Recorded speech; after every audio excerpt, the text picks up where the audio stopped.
našiel! Teraz vás všetkých do jedného vybijem! Útok!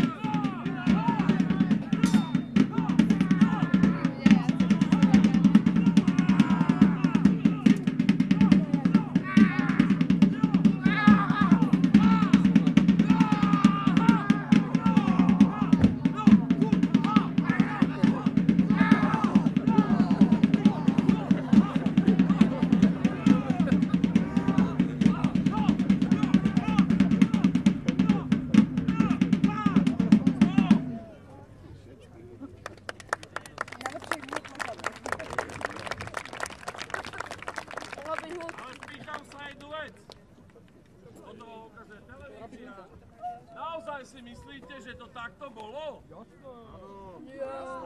Ešte horšie! Nie! My vám ukážeme, ako to bolo naozaj. Styk!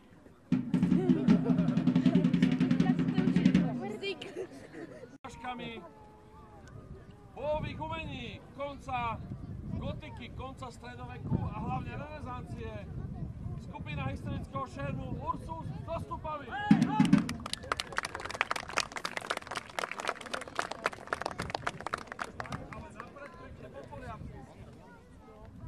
Konec stredoveku, renesancia, 15. 16. storočie.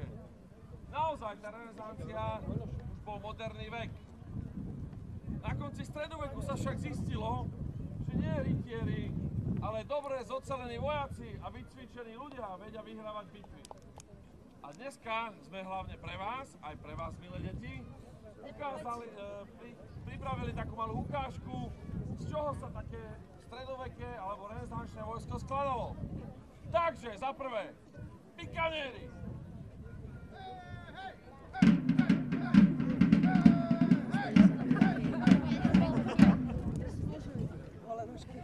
Pikanieri boli špeciálny druh vojska. Časť armády, ktorá bránila celé vojsko proti jazde, aj proti ostatným iným vojskám. Ale vedeli sa aj brániť, aj útočiť. Ďalšia časť vojska, halpantníci.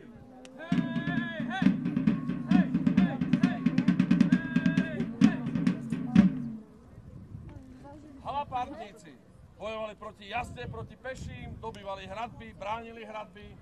Ofenzívna a defenzívna zbraň. Ale čo je zaujímavé, všimnite si, žiadne húfce, ktoré sa len tak tupo pobíjajú, pochodujú. Majú proste hierarchiu a sú presne ovládaní. Ďalšou časťou vojska, doposlednery. Hej, hop! Armás! Amiga!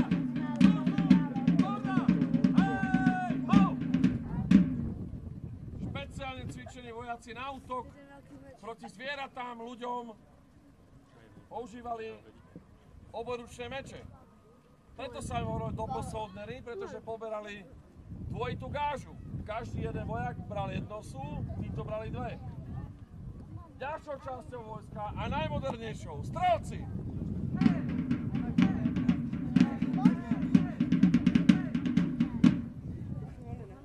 Najmodernejšia technológia na konci 15. storočia a celé 16. storočie, jedna z rozhodujúcich zbraní. Ale okrem velenia, kto bol najviac zodpovedný za výsledok bitvy? Elitné jednotky, vlajkonosiči.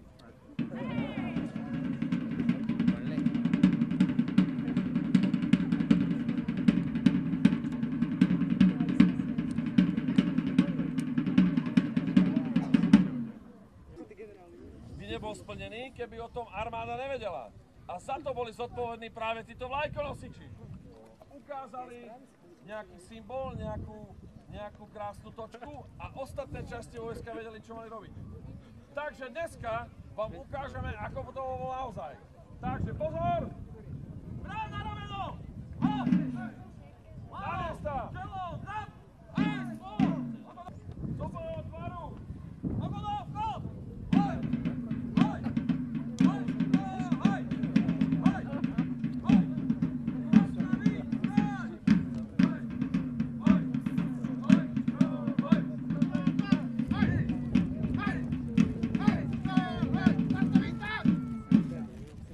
Takže, predstavte si, že toto je to čelo vojska. Toto je je tá predná línia, ktorá držala alebo aj útočila. Takže pozrieme sa napred na obranu. Píku, nohe. Obrane plot. Čo myslíte? Pozrite sa. Na tom 1 metri je 6 pík, ktoré bránia a 2 píky, ktoré útočia. Myslíte si, že mohli asi prejsť? No nemohli. A práve takto sa bránili. Takže píku nohe. Čo sa stalo, keď nepriateľ útočil sprava? Aká reakcia? Takže píku vstyč. Pravo bok. Dorovnať.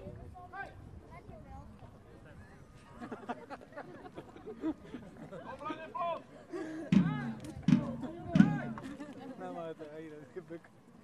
Tak, ako to zvládli za 30 sekúnd. Neviem, asi len tak niekto nenaskočil. Píku nohe. Čo sa stalo, keď nepriateľ útočil od chrbta? Zrada! Čo sa stalo? Píku styč. Čelom zad. Dorovnať. Píku v nohe. K obrane plot.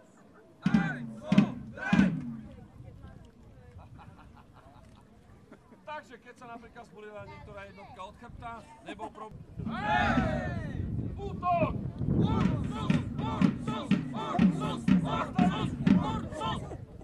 Píku vstyč. Tak, a teraz si zaútočíme.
Niektorí majú aj kone.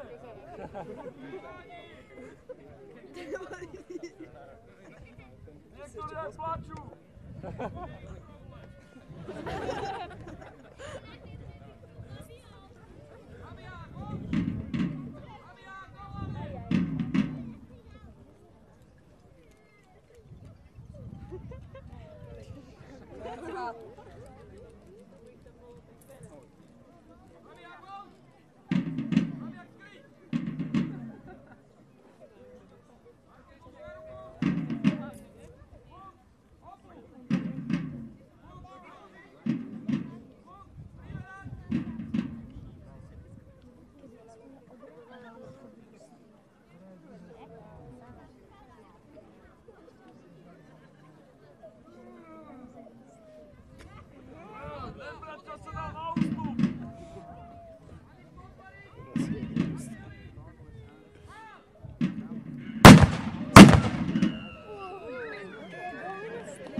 Nebola hlboká dolina vtedy, že? Pík, aj,